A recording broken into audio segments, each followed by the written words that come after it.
Arcane mages use the power of their own mana and, of course, the arcane arts to devastate their enemies with explosive power.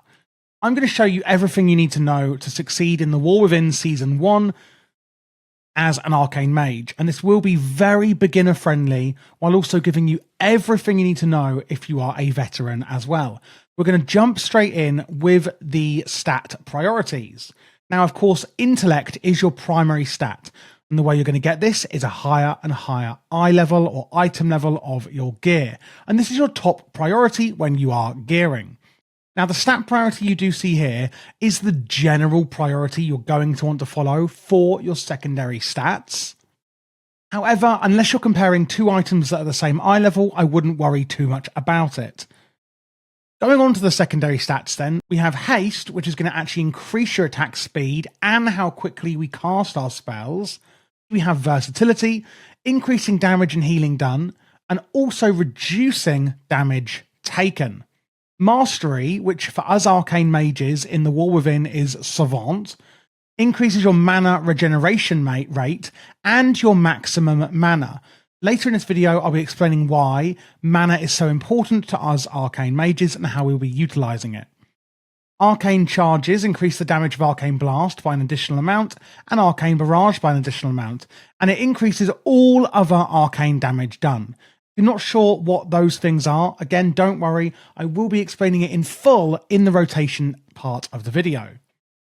We have Critical Strike, giving you an extra chance to do more damage. Quickly looking at the set bonus for Arcane Mages in Season 1, we have Sparks of the Violent Rebirth, or Violet, not Violent. 2 set, Arcane Blast and Arcane Barrage damage is increased. 2 of our core spells there, just a flat damage increase. And the 4 set, when casting Arcane Blast or Barrage, we have a 5% chance to make our next Arcane Barrage deal more damage and generate the full 4 Arcane charges. Very straightforward there on the set bonus. And again, if you don't know what that means, don't worry, I'll be explaining it all in full. So now we're going to look at the utilities and some of the defensives, etc. that we have available to us as a mage. Now, I am specifically saying mage here because these are not specialization utilities. These are actually available to you no matter which spec, Frost, Fire or Arcane, you are going with as a mage in TheWarWithin. So if you would like to try out some other classes, which I have done guides for, then feel free. You won't have to relearn all of this part of the video. So on the left here, we have things that are more affecting other people, so our enemies. And on the right-hand side, we've got some really useful abilities that are actually enhancing us and our allies. Now, there are a lot more utilities that I could go through, but I don't want to overwhelm you as this is a beginner video, and these are the core and important ones I think you should know about. When you're more comfortable with your specialization, I would recommend going through the spellbook here and just seeing what's what. The same would be with the mage talent tree on the left of your talents. So then, starting off, we have Polymorph. This is going to transform your enemy into a sheep, incapacitating them for an entire minute, and they cannot take any actions. They will regenerate any health that they have, so if you've got them down to 10% health, it's probably not the best time to polymorph them, but it will take them out of the action for a while so that you can focus on any, friends that they may have lying around. We also have Frost Nova here, which when I use, you can see, has encased my enemies in ice, freezing them in place for 6 seconds, but damage may interrupt that freeze effect. We also have Slow, which you can see I've put on this enemy here, reduces the target's movement speed by 50% for 15 seconds. We've also got Ring of Frost, which is placeable, so I can place it here, as you can see. Summoning a Ring of Frost for 10 seconds at that location. Enemies entering it are incapacitated for 10 seconds. When the incapacitate expires, they're then slowed by 65% for 4 seconds. So it completely stops them in their tracks, and then it slows them a bit after. And lastly, we have Counterspell. This simply will kick, otherwise known as interrupt, the enemy's spell casting. So if they're casting a spell, you can interrupt that. And that is really, really important if you're doing PvP or things like Mythic Plus. Not as important in raiding. Still might be if there's certain ads, etc. in the fights, but generally it's more used in kind of Mythic Plus, leveling, questing, and PvP.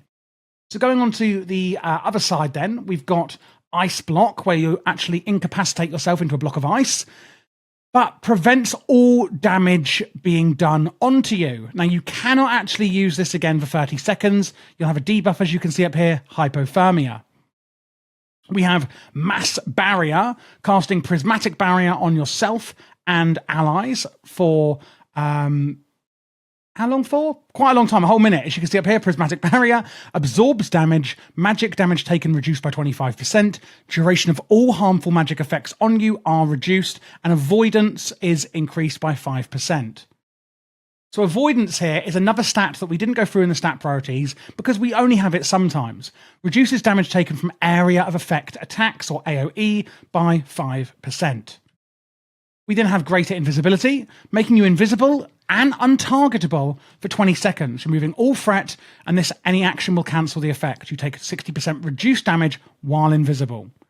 We then have two abilities which we can actually massively impact our allies. Arcane Intellect, one of my favourites. Up here we can see Intellect is increased by 5%. This is the primary stat that we use as mages. And when you use this, it will actually go on you, any party members, and any raid members that you are in a group with. And you can target people in the wild and also give it to them as well. Lastly, we have Time Warp. This is otherwise known as Bloodlust or Heroism, increasing the haste of all party and raid members by 30% for 40 seconds. So you're going to cast your spells a lot quicker. And this is the de facto biggest cooldown in the game. Generally, your raid leader or group leader will call out when to use this. And you can see here, you now have temporal displacement. You cannot benefit from Time Warp or other similar effects for 10 minutes. And this is going to be the same if a shaman uses Bloodlust, if an evoker uses, is it Fury of the Aspects? Can't remember what it's called. If anyone uses a similar effect, you will all have that 10-minute cooldown. So whether a mage uses it or a shaman uses it in your group, you all are affected by the cooldown. What I'm trying to say is, if you've used it, a shaman cannot then use Bloodlust and use their one. It literally affects the whole group. Now, as I said, there are more in your spell book that you should probably look through. But again, don't overwhelm yourself. First, let's learn how we're going to play the spec. These are the general and most important ones that you are going to be using in TheWarWithin. Now let's look at the spells and rotation, etc., and utilities that we're going to be using against our enemies in the arena and battlegrounds. So we are going with Spellslinger as the hero talent, so I'm going to go through that fully shortly. And we're now going to start off with the rotation. So we're going to go in with Arcane Surge on our primary target, expend all of your current mana to annihilate your target and nearby enemies. Arcane damage based on mana spent. Obviously, we're going in with this, so it's going to be all of it. Deals reduced damage beyond 5 and generates clear casting. Clear casting here means your next arcane missiles costs no mana, and we're using it here, here, and here in the opening kind of burst rotation that we're using whenever we get that proc. For the next 15 seconds, your mana regen is massively increased, and so is your spell damage.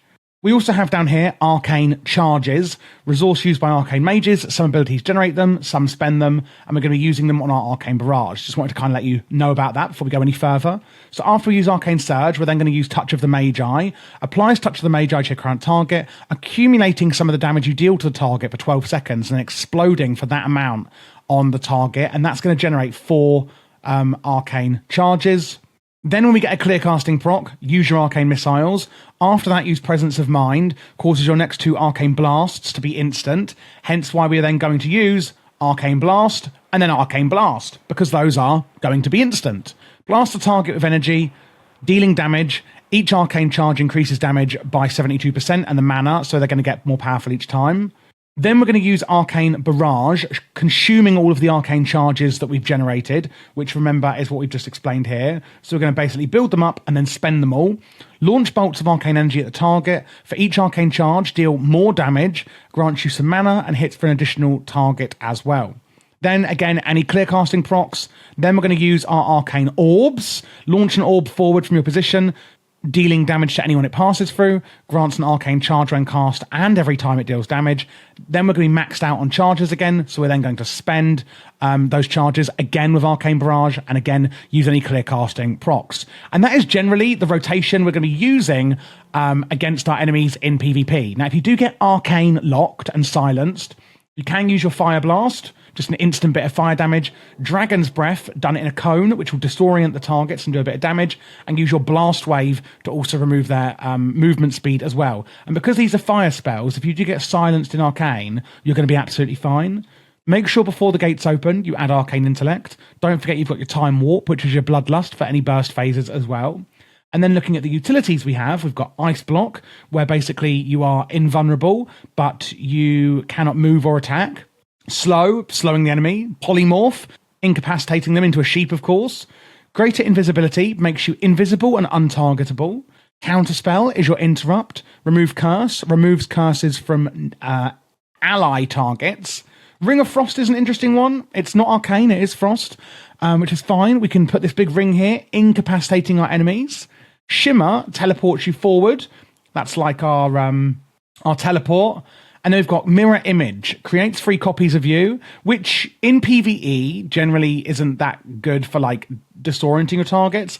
But maybe if you're up against people who don't really know it, like maybe beginners, etc., they might be able to not tell which one is the AI. Now, I know it's fairly obvious, and I don't know if it's kind of copium, but sometimes I do think, you know, when you're in the heat of the moment in PvP in the arena, like sometimes it might disorient them a little bit. I don't know. Maybe that's copium. I don't know. But hey, it's got to help, right? It can't be negative. While your images are active, though, the main reason we actually use this is it's actually going to reduce your damage taken by 20%. And then lastly, we've got Spell Steal, stealing a beneficial magic attack from beneficial magic buff from our enemy. Looking at the PvP talents we're going to take, I like Master Shepherd. When an enemy player is affected by Polymorph, your movement speed and versatility are increased, and Polymorph no longer heals enemies. It used to like incapacitate them, but it would like basically heal them back up, whereas now it won't. And Temporal Shield envelops you in a temporal shield for 4 seconds.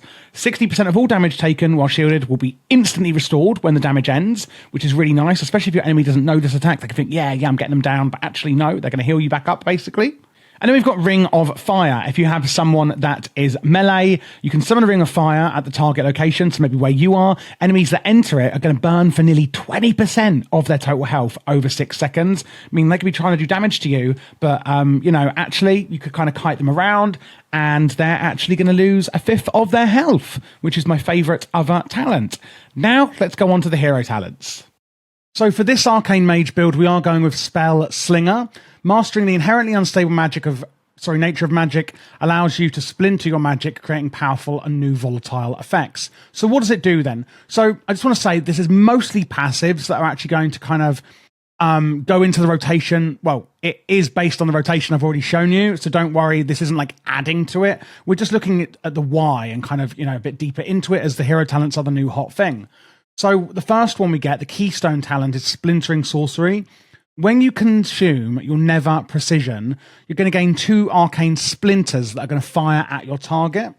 And what do these do then? So they conjure raw arcane magic into a sharp projectile that obviously deals damage. They embed themselves into their target, dealing damage over 18 seconds as well. And this effect will stack. So this is happening passively whenever you consume your Never Precision.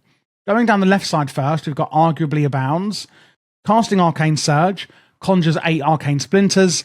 During Arcane Surge, whenever you conjure an arcane splinter, you have a chance to conjure an additional one. So TLDR, more arcane splinters. Then we have a choice node, which is kind of utility. I like to go for a Slippery Slinging, where you've got 40% increased movement speed during alter time and evocation. I think that if you need to move while using these 2 effects, you know, that can really slow down the kind of amount of burst damage you can do in these windows. And that's why I like getting the movement speed. Means you can get more out of those cooldowns. Shifting Shards, Shifting Power fires a barrage of 8 arcane splinters at random enemies within 40 yards. Great, some more passive DPS when we're using our Shifting Power. Controlled Instincts for 8 seconds after being struck by an arcane orb. 20% of the direct damage dealt by an arcane splinter is also dealt to nearby enemies, adding a bit of AoE to your splinters. Another choice node. This one is up to you. Again, Phasmantle Image, where your mirror image basically reduces how much damage you take even further. Or Reactive Barrier, where your barrier can actually absorb more health and is a better absorption shield. So it really is up to you on that one. Force of Will, gain more critical strike and critical strike damage On the right-hand side, the first enemy damaged by your orb, your Arcane Orb conjures, again, 2 splinters, and Arcane Orb damage is increased. I love that. I love that spell with the orb. And it splintering as well is just absolutely amazing. Another option, I'm going for Unerring Proficiency. Each time you conjure an Arcane Splinter, increase the damage of your next Supernova, and that can stack up to 30 times for huge burst damage. Spellfrost Teachings, direct damage from Arcane Splinters has a small chance to launch an Arcane Orb at 50% effectiveness and increase all damage dealt by Arcane Orb for 10 seconds. Again, just increasing the Splinter and Arcane Orb damage. And finally, Splinter Storm. Whenever you have 8 or more active embedded Arcane Splinters in your enemies, you automatically cast a Splinter Storm. Honestly, like, these hero I feel like I'm saying this in all my videos because I am doing every spec. Check my channel, by the way. But on like so many hero talents, I'm going, oh my god, I just love these hero talents. And I feel like I'm saying it in every video that I film. But I love this one. Sun Fury, I don't love as much, but Splinter Storm I do love. Shatter all embedded Arcane Splinters, dealing their remaining periodic damage instantly. Conjure an Arcane Splinter for each Splinter shattered, and then unleash them all in a devastating barrage, dealing arcane damage to your target for each Splinter in the Splinter Storm. If that sounds complex, basically, when you've got 8 or more Arcane Splinters, they're all just going to explode and cause more Splinters, and it's just like Splinter crazy. It's like Splinters gone wild. That's literally all you need to know. So you don't need to really worry about like, oh my god, what's actually happening here? It's just crazy Splinter chaos, and we love it. And that is it. And that is Spellslinger. Looking finally at the consumables and enchants, etc. we're going to use as a mage in TheWarWithin, a few things have changed. So Nerubian Gem Weavers, these are the sockets you can add to your gear, which are coming from the weekly vault. And we can add these to our head, wrist, and waist. You can also now add 2 sockets to your neck and both rings with the magnificent jeweler's settings in TheWarWithin. So 2 on the neck, 2 on each ring. Now let's look at the enchants. Winged Grace gives avoidance and reduces fall damage. Crystalline Radiance gives primary stats, so intellect. Chant of Armored Avoidance is avoidance. Sunset Spellthread gives intellect and stamina. Defender's March increases your stamina. You can go for Scout's March, I think it's called, which increases your speed instead, but a bit squishy. I like to go for Defender's March. Haste on both enchants for the rings, unless you're using a different secondary stat, depending on maybe your, simming your character, etc. And then the Authority of Radiant Power, where basically you have a chance when doing damage to cause a massive amount of damage on your target and also increase your primary stat. Then looking at the consumables, you can go for the Flask of Alchemical Chaos. I prefer the Tempered Versatility one because it's giving versatility, meaning we're adding damage but also reducing damage, and it's a pretty nice, kind of overall flask, same as what we were using in the previous expansion. And then we can go for the Feast of Midnight Masquerade for intellect. Tempered Potion. What this does is it will actually give you all the other secondary stats that you don't get from your flask, which I think is pretty neat. Healing Potion is called an Algari Healing Potion in this expansion, which is TheWarWithin. Algari Mana Oil, which is nice. They are adding back Mana Oil, increases critical strike and haste. Crystallized Augment Rune to add intellect if you are using Augment Runes. And then the Blasphemite is really interesting. You can see here we're using different gems. So the Blasphemite increases primary stat, and it also increases your critical effect of your crits by 0.15% per different color gem used. Meaning if we use an Onyx, Sapphire, Emerald, and Ruby, then we're going to get 0.60% increased effect. Whereas if we only used all of one color, we'd only get 15%. So you want to kind of use these 4 different colors to get more effect from your Blasphemite. After that, I would say to use the colored gems. If you've got more than four gem slots, I would say to simulate your character, maybe look at your stat priority and see kind of what you need the most at that point for your character, because it could be different depending on the gear levels you have at that point. Thank you so much for watching this guide. I hope it was really useful for you in TheWarWithin Season 1, whether it was for Mythic Plus or raiding. If you do have any questions, I'll be happy to help. My Patreon is in the description below, and that is where you can find my LVUI profiles, which I'll show you in a second. And also, I'm putting together a huge macro list for every single spec that's going to be really useful for you in TheWarWithin as well. I am doing all classes and specs for TheWarWithin, so if you are new to the channel, then please do click this playlist here to check out what else I have, which is all of them. There will also be PvP guides on this channel as well for TheWarWithin Season 1, so make sure to look out for that. This here is the UI that I was referring to. As you can see, we've got target frames, etc., left and right, and raid frames go in the middle here, and then weak auras in the middle with an action bar down here. Chat is behind where my camera is. Minimap and details, etc., are here on the right.